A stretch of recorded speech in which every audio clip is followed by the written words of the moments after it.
માનવને અત્યંત વફાદાર એવું એક પાલતુ પ્રાણી. હજારો વર્ષોથી ઘોડો વાહન તરીકે ખેતીમાં, શિકારમાં અને યુદ્ધમાં માનવીની સેવા બજાવે છે.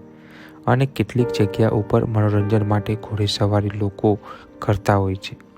ત્યારે અત્યારે ખાસ કરીને અલગ અલગ જગ્યા ઉપર એડવેન્ચરવાળી જગ્યા હોય કે પછી પ્રવાસન તરીકે કે પછી દરિયાકાંઠામાં આપણને અમુક નજીક રકમ ભરીને પરિવાર સાથે ઘોડેસવારી લોકો કરતા હોય છે અને મજા માણતા હોય છે. પણ તમને જણાવી દઈએ કે ઘોડેસવારી કરવાથી પણ ઘણા બધા શારીરિક લાભો થાય છે.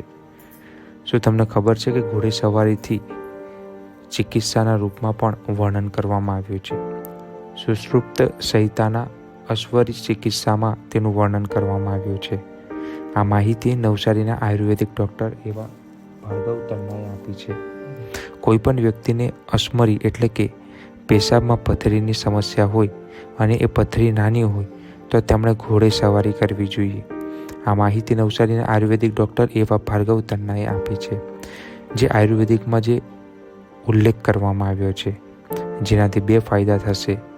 પહેલી, ગરડલના આસપાસ મસલ છે જેનાથી કન્ટ્રેક્શન વધશે અને ત્યાં અપનવાયુની ગતિ વધશે, જેથી પથરી નાની રહેશે તો પેશાબના ભાગમાંથી આસાનીથી બહાર નીકળી જશે. ત્યારે આ રીતે આયુર્વેદિકમાં પણ અલગ અલગ ક્રિયાના અલગ અલગ પ્રકારના ઘણા બધા લાભો દર્શાવવામાં આવ્યા છે. તે જાણવું ખૂબ જરૂરી છે. ત્યારે આયુર્વેદિક સર્વોપરી ગુણોનું એક ભંડાર કહેવાય છે,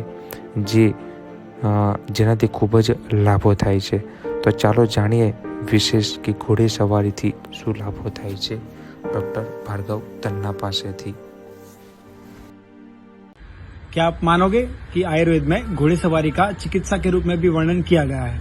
जी हाँ, सुश्रुत संहिता अश्मरी चिकित्सा में वर्णन है कि जिस किसी को भी अश्मरी यानी कि पेशाब की पथरी की समस्या हो और वो पथरी छोटी हो तो उनको घोड़ेसवारी करानी चाहिए.